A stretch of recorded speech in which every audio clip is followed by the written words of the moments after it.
I think it is clear to believe in the power of ideas. Fresh thinking to the Manhattan Institute.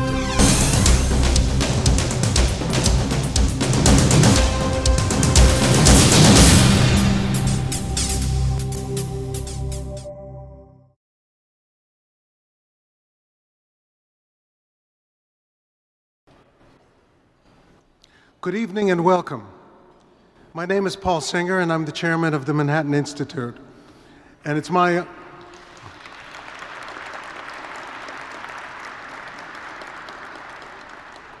honor to welcome everyone to the 9th annual Alexander Hamilton Dinner. I'm pleased to announce that tonight's dinner has raised $1.2 million.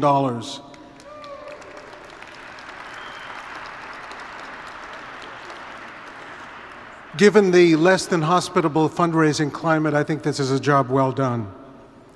On behalf of all the trustees, this is a very live crowd tonight. On behalf of all the trustees, senior fellows, and everyone who makes the Manhattan Institute run, I thank all of you personally for your generosity. I extend special thanks to our patron-level supporters, the Vice Chairman of the Manhattan Institute, Dr. Michael Fedak and his wife, Marilyn. And my good friend, Seth Klarman.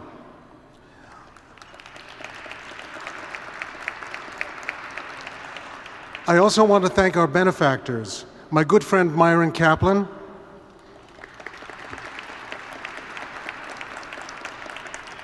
and my fellow Manhattan Institute trustees, Jay Newman, Tom Smith, and Ravenel Curry. Thank you all. Your extraordinary commitment in these extraordinary times is much appreciated. Finally, it's my privilege to welcome our honorees, Dr. Henry Kissinger and Commissioner Ray Kelly.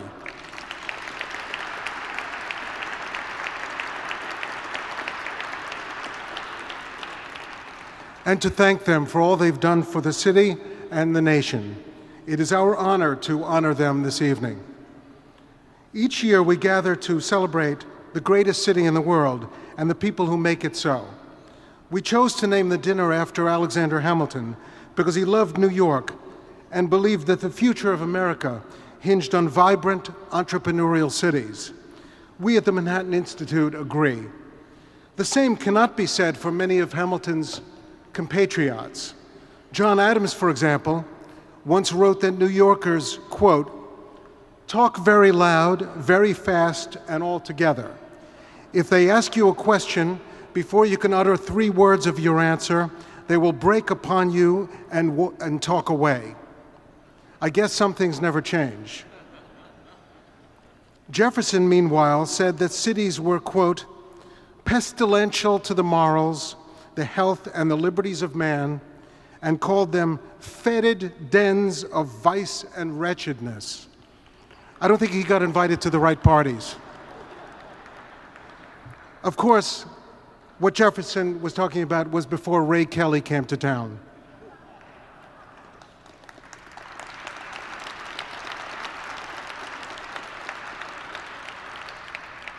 We also honor Hamilton because he was the architect of American capitalism. As the country's first Secretary of the Treasury, Hamilton single-handedly created the nation's financial system. His extraordinary efforts putting the troubled finances of the fledgling United States on a sound course. Fortunately, he was not acquainted with credit default swaps and the other baubles of the modern, supposedly more enlightened age we live in now. Hamilton believed that America's future lay in international trade and commerce, stocks and bonds, and solid financial institutions.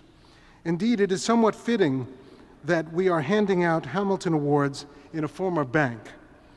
I offer you this brief history because with all of the economic and political changes that have taken place since our last Hamilton dinner, I think it's worth taking a moment to reflect on what Alexander Hamilton, the man who set our economy in motion, would think about our current predicament. I'm sure Hamilton would be concerned about the anti-market backlash that is taking place and the dangerous rise of populist and protectionist thinking. Hamilton was an ardent supporter of capitalism, But he was not an ideologue. He understood both the benefits and limits of markets, as well as government intervention. I think Hamilton would see the need for us to put in place a new regulatory framework designed for the complex global financial markets of the modern era, one that addresses the root causes of the economic crisis without strangling economic growth. If Hamilton were with us today, I bet he'll be pleased to see Manhattan Institute senior fellows like Nicole Gelinas, Steve Malanga, and E.J. McMahon addressing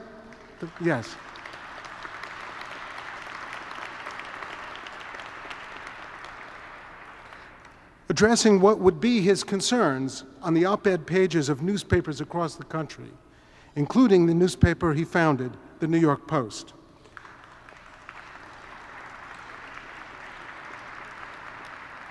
I bet he would also be pleased that this summer's Manhattan Institute's quarterly City Journal will be publishing a special issue that will be entirely devoted to the challenges facing New York City and New York State during these difficult economic times. This forthcoming issue will be full of ideas that can help lead the city and state to new levels of prosperity. I think it will do Hamilton proud. A lot has been achieved over the course of the 3 decades since the founding of the Manhattan Institute. Here in New York, we have seen the restoration of public safety, a decline in welfare rolls, and greater accountability in our public school system.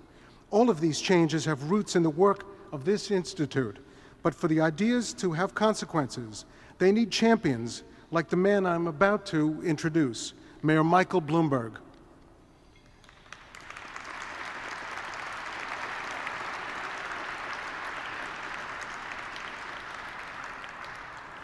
I'm a numbers guy, and by any empirical standard, Mayor Bloomberg's record is quite remarkable. On education, the record is particularly impressive. Mayor Mike got control of the schools, and with Commissioner Klein, has made great strides in bringing choice and accountability to the system. We went from endless excuses for failure to high expectations for achievement. Failing schools have been closed,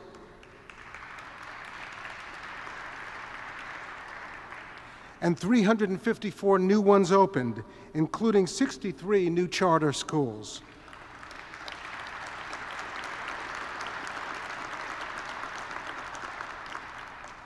We are here tonight to celebrate another Bloomberg achievement, keeping our city safe in the post-9/11 world. I will leave an accounting of this success to the luminous Heather McDonald.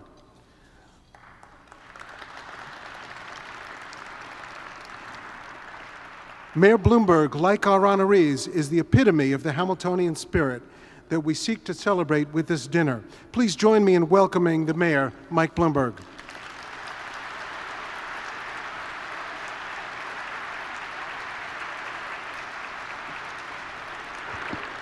Well, thank you.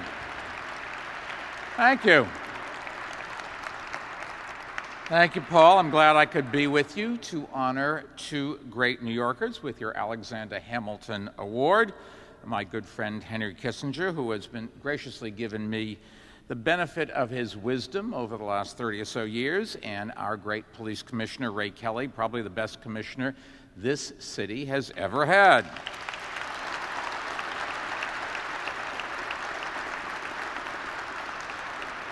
Now, where else could you have a patriotic award named for a guy from the West Indies and given to a Jew and an Irishman in an Italian restaurant by a guy from Boston? And if you would like me to recap in Spanish, no problemo. Actually, Alexander Hamilton has a very high profile in City Hall. When we hold press conferences in the Blue Room, his portrait now hangs above me. Until recently, there was a portrait of Thomas Jefferson. But I think if the mayor of New York is going to have one founding father looking over his shoulder, it should be an immigrant who made it on his own, who served his country in war, who championed free press, and also, since I've got to read the papers every day, who founded the New York Post. Now, I don't know I don't know if the headline writers back then were as creative as they are today, but I can't ever imagine the front page read, "Bastard boy becomes banking boss." Nevertheless, just like Hamilton, Dr. Kissinger and Commissioner Kelly have devoted their careers to strengthening our safety. But I also want to recognize the Manhattan Institute for its contributions to our safety and security. After all, it was the Manhattan Institute who helped promote the broken windows theory that has fundamentally changed the way we think about policing, not just in New York, but across the nation. And then after the attack on 9/11, the Manhattan Institute stepped up by putting together a security conference with experts from around the world. Leaders from the National Security Council and Scotland Yard attended, and you began a dialogue on the best ways to protect New Yorkers. And Ray Kelly and I recognized how important that dialogue was, and we began posting officers in terrorist hotspots overseas to continue the dialogue with other security experts and to make sure we always have the best information possible from around the world. I don't think there's any doubt that our city is facing tough times, but as we enter this downturn from a higher point than in any previous recession, I really am optimistic about how we're going to come out of this. Paul mentioned crime. It is at a more than 45-year low, down nearly 40% from 2001.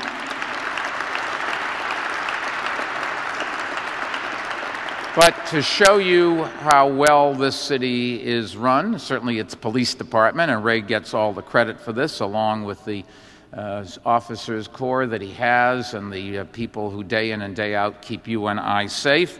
This year alone, while we're a third of the way through the year and everybody agrees the economy is bad and conventional wisdom is when the economy is bad, crime is going to skyrocket, I'm happy to say that overall crime is down something like 16 or 17% and the murder rate's down another 25% from last year.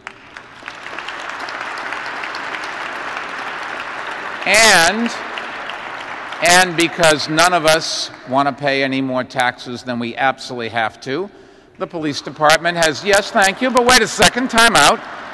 You want lower taxes, but you still want services, and I'm happy to say that the reduction in crime Ray has done with something like 4,000 or 5,000 fewer police officers than we have when we came into office. So anybody can do it with a big staff. Ray's job is to do it with a small staff because that's what we can afford, and the NYPD has delivered, I'm happy to say.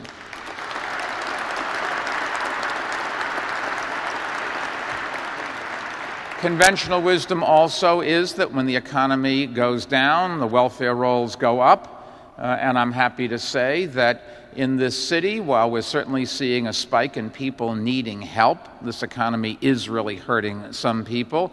Nevertheless, over the last 7 years, we've continued the tradition of the Giuliani administration and continue to bring down the number of people who need our help. We're putting people to work. It's a constant battle with Albany, and we're going to have another battle. They want to roll back all of our welfare reforms. But just to give you a good measure of how well we are doing with your tax dollars, if you take a look at the number of people who live on the streets, and there's always going to be somebody, because there's some people that no matter how much we engage them, no matter how much we bring them in, they have either psychological or substance abuse problems, and they go right back out on the streets. This city, we believe, and the science is very good about counting, we have about 1 out of every 4,000 New Yorkers who live on the streets. Let me put that in context.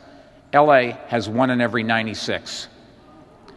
Just think about that. San Francisco, 1 in about 200. Well-run cities like Miami, 1 in 2,000.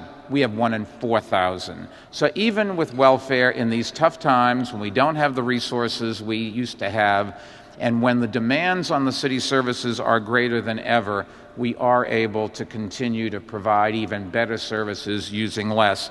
And Paul mentioned our public schools. Nobody has any idea in New York just what a bellwether we have been, what a poster child we've become for how you improve a public school system. And I will tell you one example of how you can tell for sure, no matter what you read in the paper. The people who really know how good our public school system is are the teachers of America. And when we came into office and I appointed Joel Klein, 12,000 teachers a year were quitting or retiring on a base of 80,000, a very high turnover rate. Today, on a base of 80,000, only 5,000 are quitting or retiring every year, a very respectable turnover rate. But it's better than that, because when we came into office, we could not replace the 12,000 teachers with certified teachers. Today, each year now, we get between 50 and 60,000 teachers from around the country applying to work in the New York City public school system. They know what we're doing for our kids. So let me close just with one thought. I don't know when the economy is going to recover any more than anybody else. I actually see some optimistic signs. But the bottom line is, when the recovery occurs, New York will recover first and will come out stronger. Stronger than other cities in the United States and stronger than those cities around the world that people for a long time have been saying, oh, they're going to eat our lunch. They're going to be the financial centers and the cultural centers and fashion centers around the world.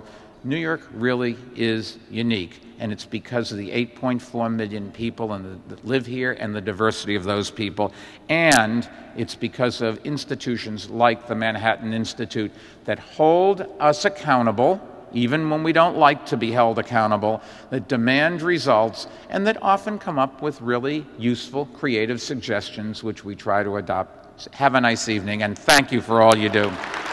And congratulations. Henry? Ladies and gentlemen, please welcome Manhattan Institute Senior Fellow and City Journal contributing editor Heather McDonald. Thank you. Thank you very much. It's wonderful to see so many New Yorkers here tonight to honor Police Commissioner Ray Kelly, and of course Dr. Kissinger as well. But some people who should be here are staying as far away as they can, undoubtedly with their fingers in their ears. I'm referring, of course, to criminologists whose professional integrity Commissioner Kelly has blown into little bits of fluff. Here are the facts which the criminologists cannot stand to hear. Crime in New York this year is down 23% compared to the same period last year. I'm afraid Michael Bloomberg did not have the up-to-date statistics. I do. Compared to 2001, crime is down 38%, and compared to 1993, crime has dropped 77%.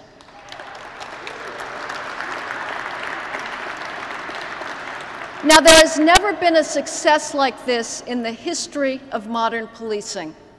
The ongoing New York City crime rout is the most important public policy story of at least the last quarter century.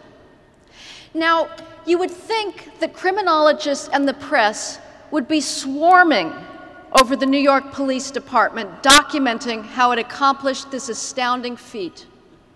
Instead, they've done everything they can to ignore it.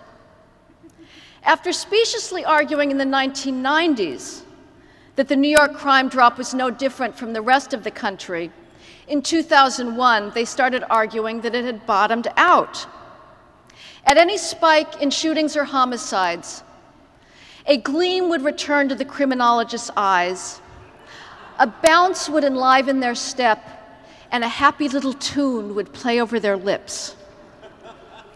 Then Commissioner Kelly would refocus his resources and start New York's crime rate back on its inexorable downward trajectory, while crime in other cities would continue to rise.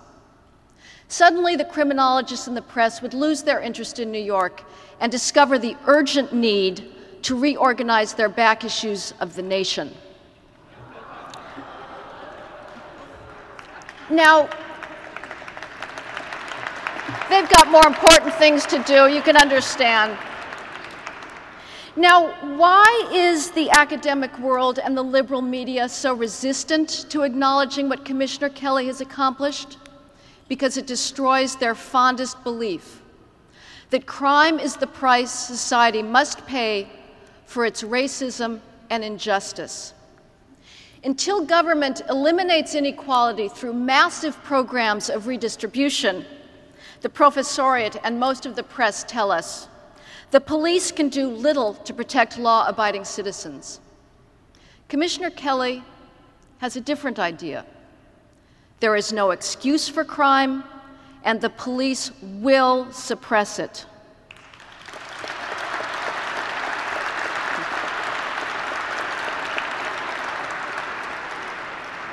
This is no idle debate.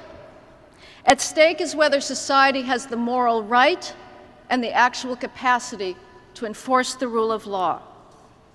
Commissioner Kelly may explain tonight how he has driven crime down to levels no one dreamed possible just 8 years ago, but here's 2 hints.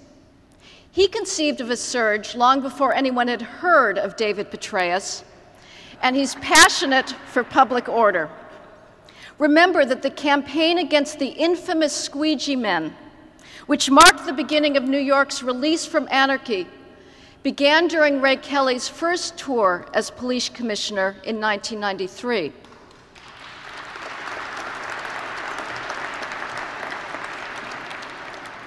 Commissioner Kelly has protected New York not just from the domestic terrorism of street thugs, but from the foreign terrorism of Islamic extremists as well. He has built the NYPD into, we'll be generous to the feds here, the second most important center of intelligence gathering and analysis in the country. Whose efforts have uncovered plots against the city's financial landmarks and infrastructure. He's even tussled with the Justice Department recently over whether its lawyers were seeking terror surveillance warrants aggressively enough. Fortunately for us, he won. At present, Washington politicians like to think that the fate of cities lies in their hands, that they merely need to shower them with federal dollars, and they will start to thrive again under taxpayer-enabled noblesse oblige. Of course, a Washington bureaucrat no more knows how to engineer urban prosperity than how to run a bank or an auto company. As we'll soon find out. But we'll make it. But there is someone who does have power over New York's future, and that is Ray Kelly. Nothing was more important to New York's renaissance over the last 15 years than New York's historic crime drop. Now, the criminologists and the press have started gleefully predicting that the recession will end New York's long conquest of public disorder. Commissioner Kelly will prove them wrong yet again, and in so doing, he will pave the way for New York's inevitable economic recovery.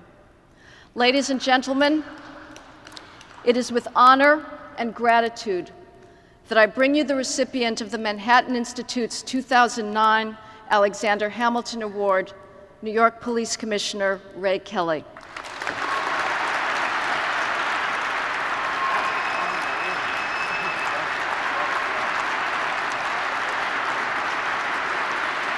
Wow.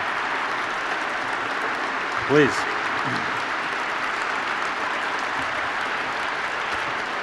Heather, thank you so much. Wow, please, thank you.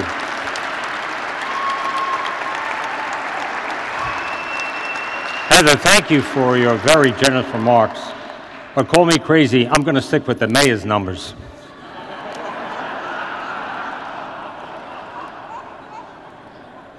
Nobody is writing more brilliantly about the unprecedented security challenges that we have in our city and in our nation today than Heather McDonald. Heather, I want to thank you for that phenomenon. Tremendous credit to the Manhattan Institute and to your scholarly reputation. And of course, I want to thank the mayor for his kind remarks. Without the mayor's constant and consistent support, none of the achievements that Heather mentioned would have been possible. And speaking of constant support, my wife of 45 years is here in the audience. There she is, right there, Veronica.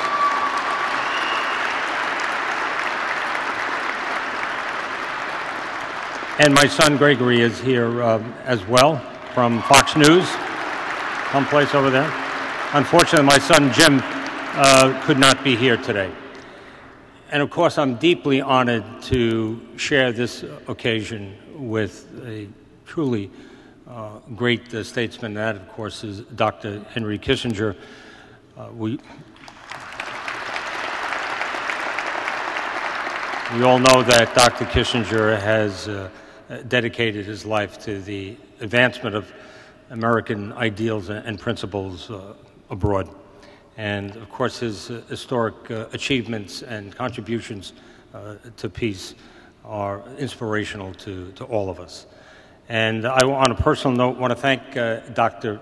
Kissinger for being the first speaker in our executive speaker program in the police department in 2002. We were trying to give our executives a sense of what's going on in the world, and for that, Dr. Kissinger received a satin NYPD jacket, which he wears to walk his dog.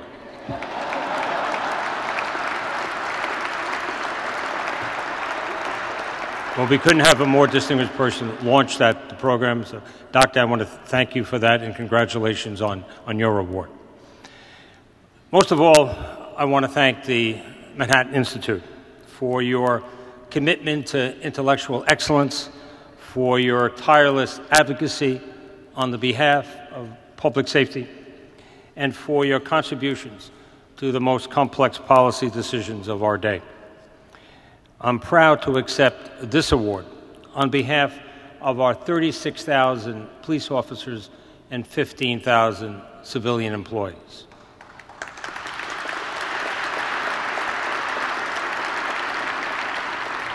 Their work to drive crime down and defend our city against a terrorist attack has been nothing short of remarkable.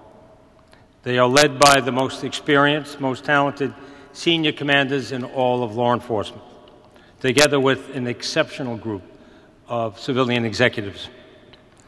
They include someone who I believe many of you know, our Deputy Commissioner for Intelligence, David Cohn. He's done a remarkable job. David is a 35-year veteran of the Central Intelligence Agency and the only person that I know of who led both the operational and analytical branches of the CIA. And our Deputy Commissioner for Counterterrorism, Richard Falkenrath, who is a Harvard scholar, a member of the National Security Council, and former White House advisor on Homeland Security to President George W. Bush. And both of those gentlemen are doing a phenomenal job.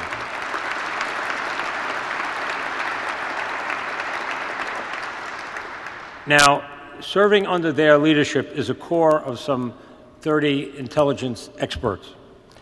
They study organized crime and terrorist groups, regions of the world that we're concerned about, and emerging methods of attack.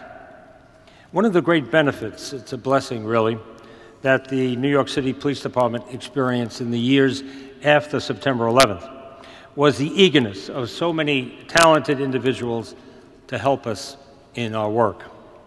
The fact that they chose the NYPD over other rewarding careers says a lot about them and the renewed appeal of public service.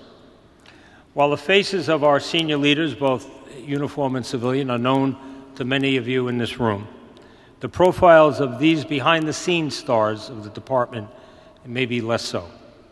So tonight, we wanted to give you a chance to meet 5 analysts who are here. Let me say a few brief words about each of them. And I'd like them to stand as I mention their names. Mitchell Silber is the Director of Intelligence Division's Analytic and Cyber Units.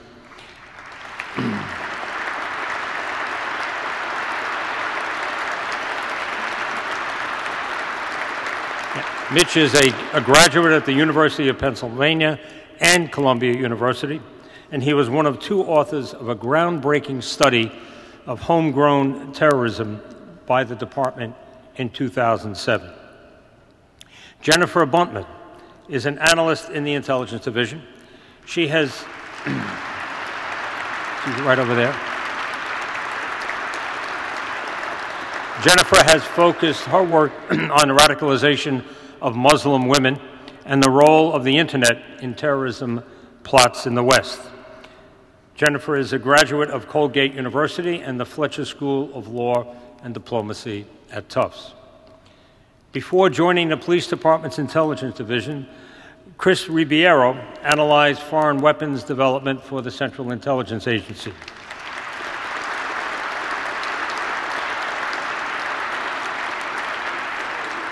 Chris holds degrees in physics from Yale University and Cambridge University in the United Kingdom.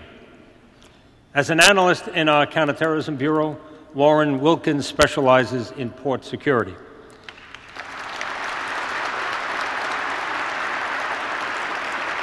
Lauren is a former White House Fellow and Director of Cargo, Maritime, and Trade Policy at the Department of Homeland Security.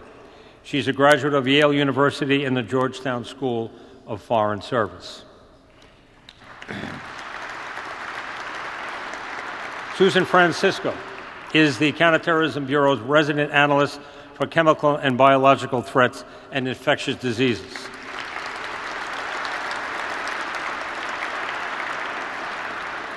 She holds a degree in microbiology from Michigan State University and a master's degree in biohazardous threat agents and emerging infectious diseases from Georgetown. And you can refer all of your questions on swine flu to Susan.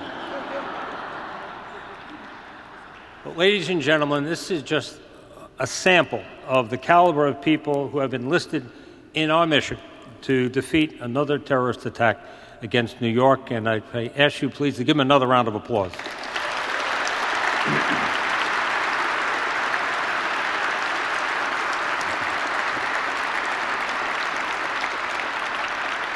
I can tell you that we urgently need their skills. The global threat of terrorism shows no signs of abating.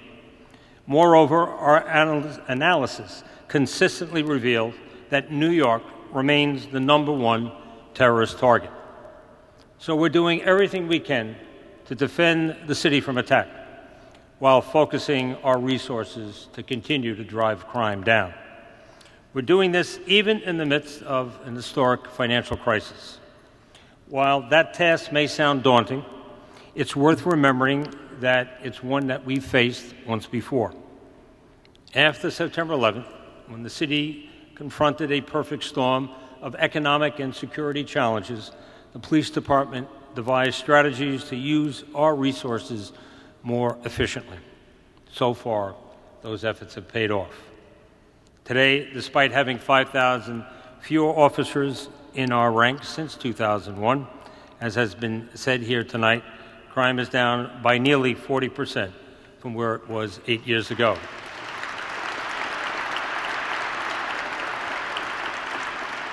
And at the beginning of this year, it was widely predicted that crime rates would spike as a result of the collapsing economy. Many believe that the history of the 1970s was bound to repeat itself. But just the opposite, as you've heard, has taken place. So far this year, we've had a significant reduction in crime. Crime is down in every patrol borough, every category, and by double digits in 6 of the 7 major categories.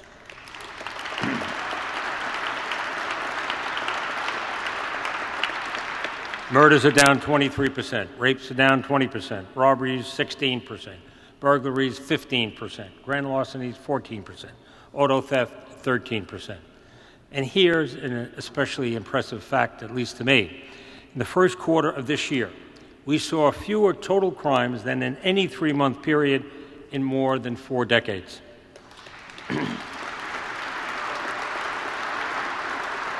So if this continues, we'll be on pace to see the 8th straight year of falling crime rates in the Bloomberg administration. The numbers show we're not going back to the past. We are charting a new course, and we're counting on allies like the Manhattan Institute to help us get there. Financial crises come and go, but the future of New York City depends above all on our unwavering commitment to public safety and to our quality of life. Tonight, the police department pledges to continue that fight with you. Thank you again for this honor and for all of your support of the New York City Police Department. Thank you. Ladies and gentlemen, please welcome Manhattan Institute trustee Peter Flanagan.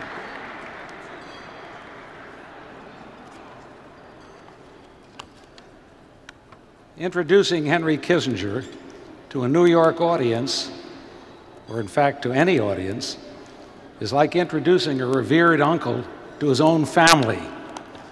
Everybody knows all about Henry, his rise from a 16-year-old immigrant to Harvard professor and his leap from Harvard professor to foreign policy leadership in the United States as National Security Council Director, Secretary of State for 8 years, all his numerous books and his regular columns. So, while all of you know the public Henry, some of you may not know the private Henry. And based on 40 years of friendship, perhaps I can help in filling that gap. Almost 40 years ago, then President-elect Nixon gave his annual Christmas party, to which he invited his friends and people like me who had worked in his campaigns and a few others. But knowing Nixon, thank you, he generally did not invite the opposition.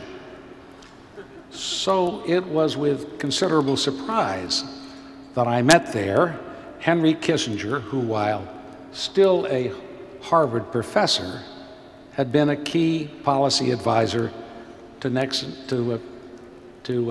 Nelson Rockefeller's unsuccessful presidential campaign. And at the party, Henry was busy querying the members of the Nixon staff, trying to figure out how we could possibly have beaten his team. Sort of an undisguised amazement that our folks could outwit his folks. Clearly, Henry had not yet become the master of politics that he has since become. But nevertheless, he promptly joined us in the most important of the roles, earning and returning both respect and affection. Henry's a generous and a wise and an amusing collaborator. Many years later, with both of us back in New York, Henry told me that on several occasions he had been to teach for a day a senior class in history and public affairs in a public high school. And he expressed his dismay at the students' lack of knowledge in history and current affairs. So I asked him if he'd do the same at an inner-city Catholic high school, Cardinal Hayes on the Grand Concourse in the Bronx.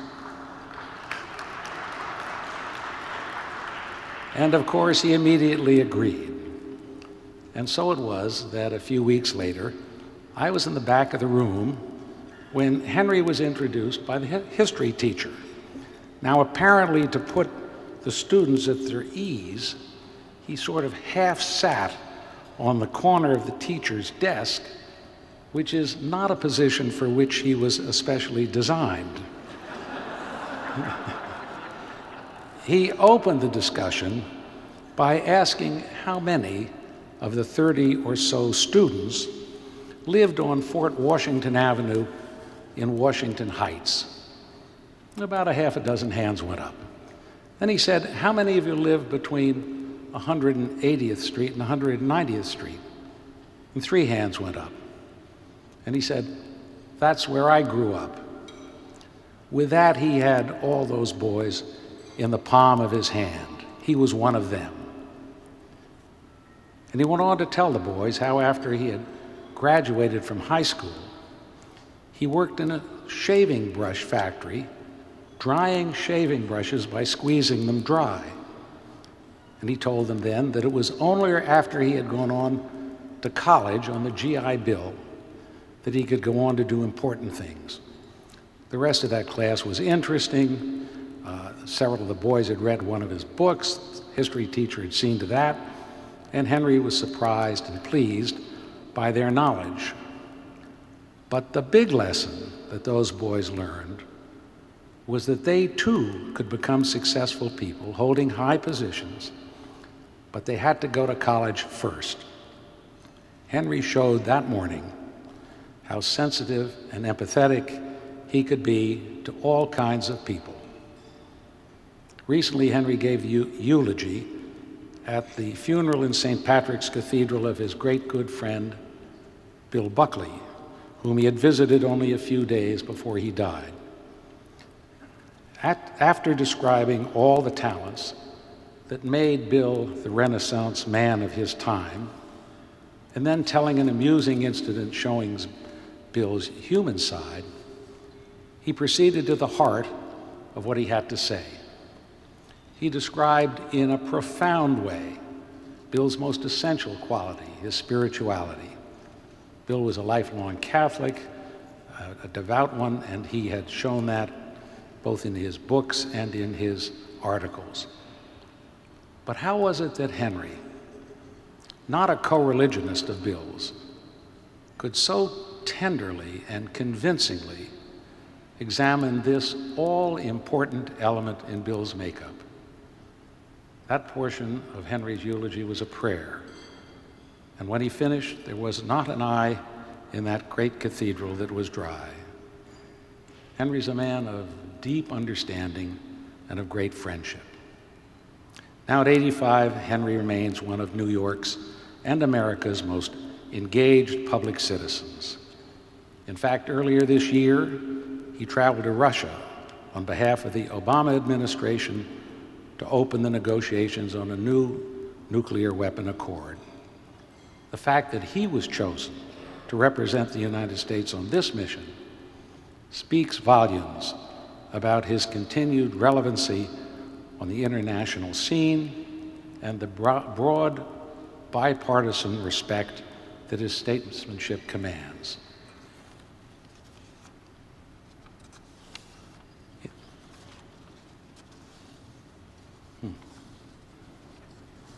Well, I'm going to have to wing that. No, here it is. Indeed, it was Henry's work in forging a Cold War détente that led to the phrase, "Nixon goes to China," becoming part of our common vernacular. It's a tribute to Henry that the term has become used whenever a government official reaches beyond narrow partisanship to promote the common good. Henry, you are the true embodiment of the Hamiltonian spirit that we seek to celebrate at this dinner, and it's my distinct honor to present you with the Manhattan Institute's 2009 Hamilton Award in recognition of both your many private virtues and your lifetime of public service.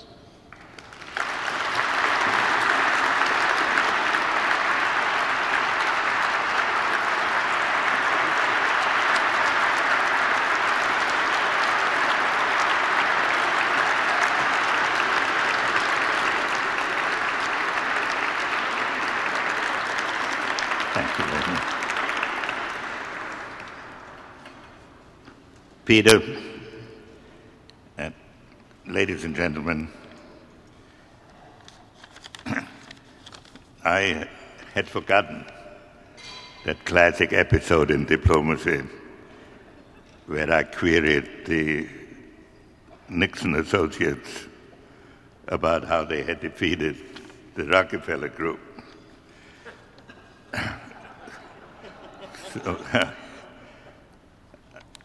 But I appreciate this introduction very much.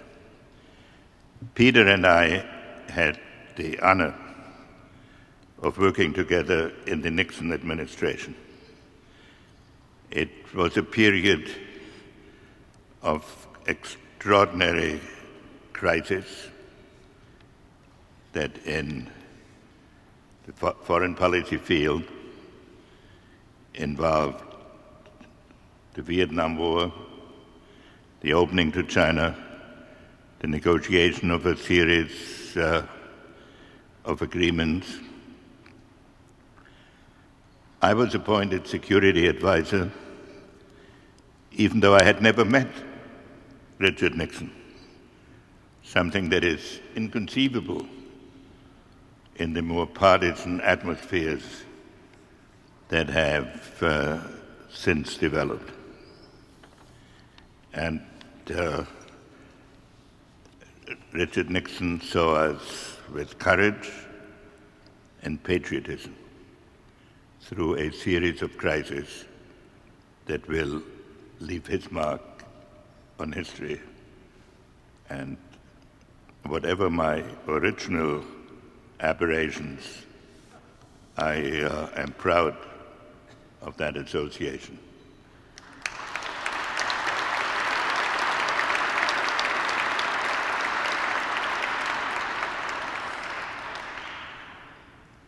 And Peter's character and steadfastness and his permanent friendship are important pillars of that period and important aspects of my and Nancy's life.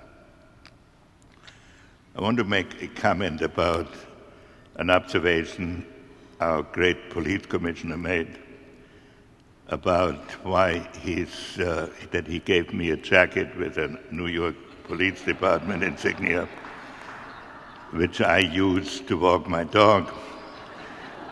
And I don't want you to think that this is a lack of respect for the garments of the New York Police Department. But you have to understand, when I walk my dog, I have a special problem.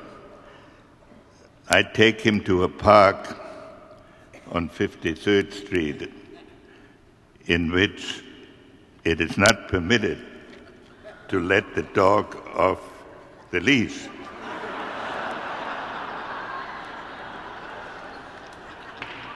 And a number of us have sought for ways to avoid this edict.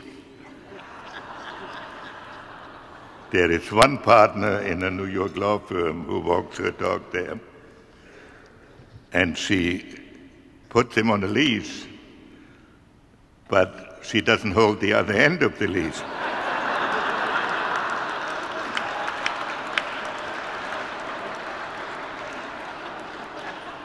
And she claims that there's nothing in the law that says that you must hold the leash at the other end.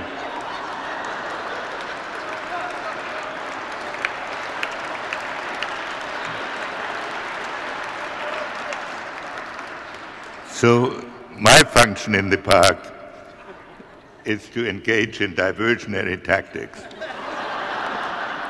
If a policeman shows up,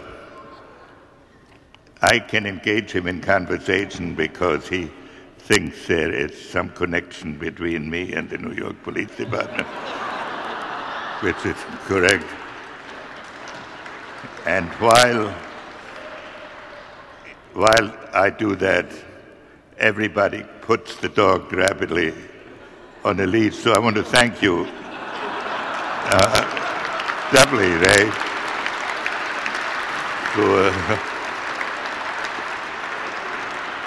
for doing it for me. Now, I received strict instructions not to talk for more than 6 minutes. And since you know that I was born in Germany, you will also realize that when you are trained that way, you can go for 6 minutes without placing a verb.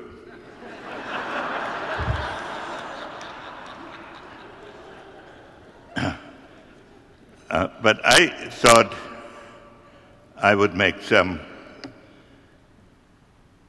observations about the role of negotiations and diplomacy at this moment, and illustrate it with perhaps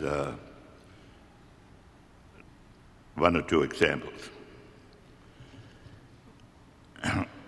Those of you here who have followed my writings know that I'm usually in favor of attempting negotiations.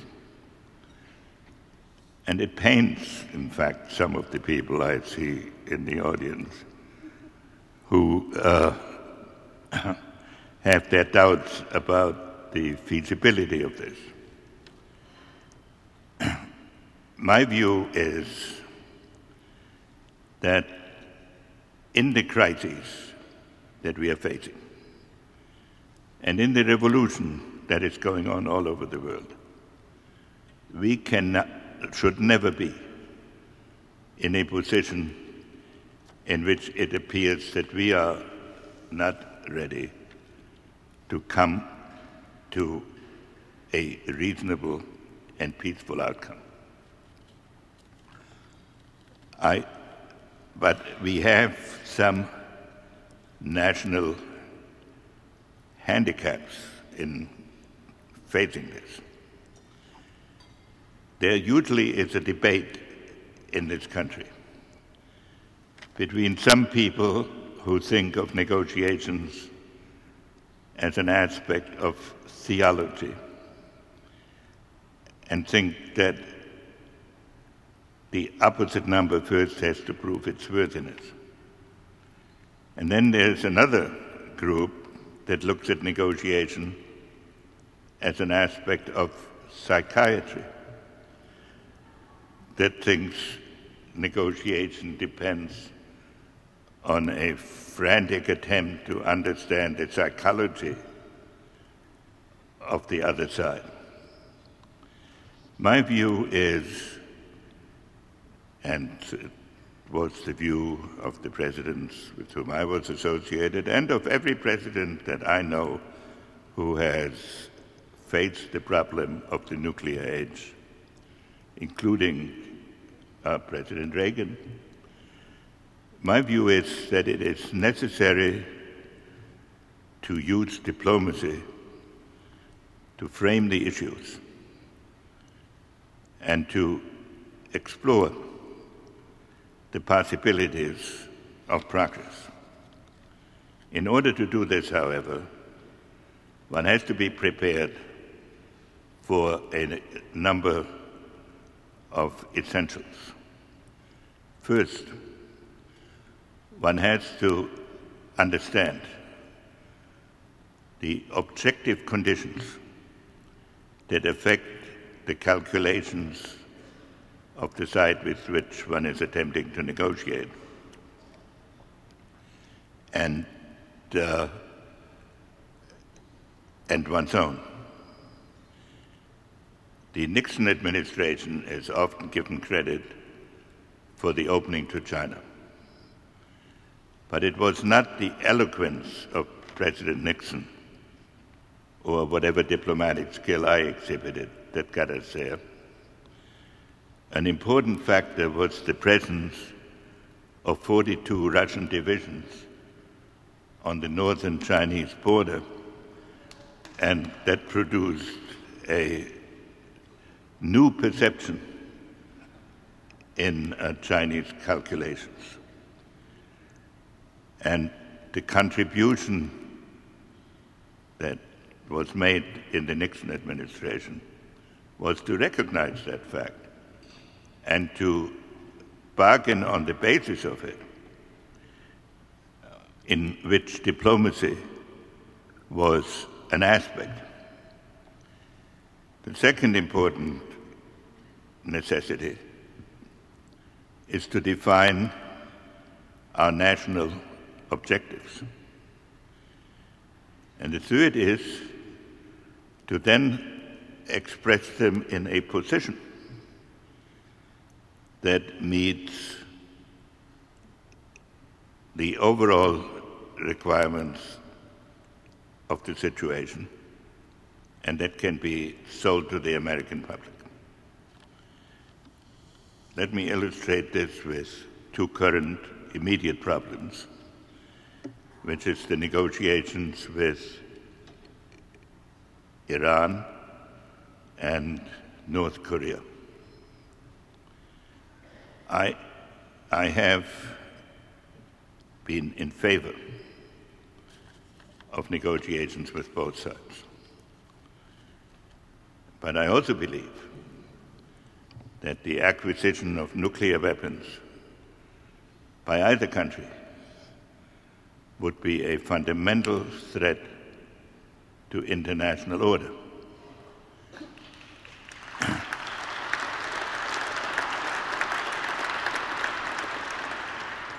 It would be a fundamental threat to international order, first, because if they acquire nuclear weapons, it must inevitably spark a nuclear arms race in their regions.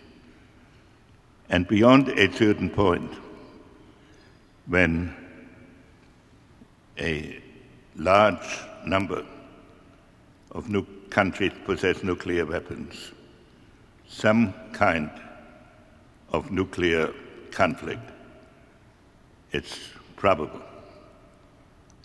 And if one considers that we lost 3,000 people on 9/11, if one asks oneself what the world will look like if 100,000 people get killed in a few hours somewhere, one knows that that alone is an important obligation. Secondly, the acquisition of nuclear weapons by either country at this point would be fly in the face of the declared objectives of every major country in the world. The permanent members of the Security Council, plus Japan, have opposed nuclear weapons for both Iran and Korea. So if either of these countries acquire nuclear weapons in defiance of that attitude, what is the meaning of world community? So we have, in particular at this moment, the North Koreans having renounced all the concessions that they made to the previous administration and attempting to sell for a second time what was bargained for originally. We have now reached a point where, first, we cannot resume negotiations until they have restored the situation that they have already agreed to, which is to mothball their plutonium capabilities. Secondly, now that they have announced that they might also have a uranium capability, it is absolutely imperative that the outcome of the negotiation produce a solution to that problem. And thirdly, that the end of the negotiation must be the giving up by North Korea of the 7 to 10 nuclear weapons that they have produced. The key to that negotiation is China, and it will be a crucial test of whether it is possible to achieve that result. But if the result cannot be achieved by negotiation, one must examine the sanctions that are available to bring it about. A similar situation, more complex, exists with respect to Iran. This involves the geostrategic issue and the nuclear issue. The geostrategic issue is whether Iran will act as a nation or as a cause. The nuclear issue is an accelerated and intensified version of the Korean problem. So in the next month, we will be tested not by whether negotiations can be started, but by whether they can be completed. We should not debate the desirability of negotiation, but we can debate the result of the negotiation, and that will be a crucial test of what is ahead of us. I don't think we have the choice in the abstract between diplomacy and confrontation. But we do have the choice of defining our national interest and the world interest to attempt to achieve it through diplomacy, but to face the consequences if that fails. That is the test that is ahead of us. It is an honor to receive this award. It means a great deal to me that Peter Flanagan gave it to me, and I want to thank all of you, including those of you to whom I've given pain in the past by these views, for the opportunity to express my views to you. Thank you very much.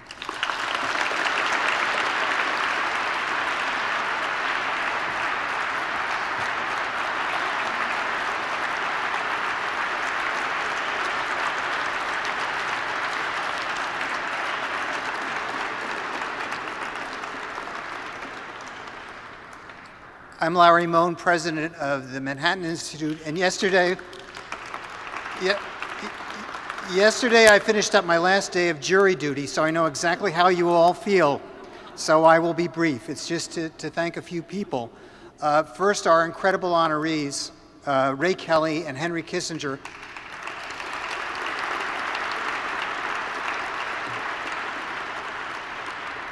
I think it's their combination of intellectual vision and pragmatic leadership, which is extraordinary. And then I'd like to thank our introducers, Heather McDonald and Peter Flanagan.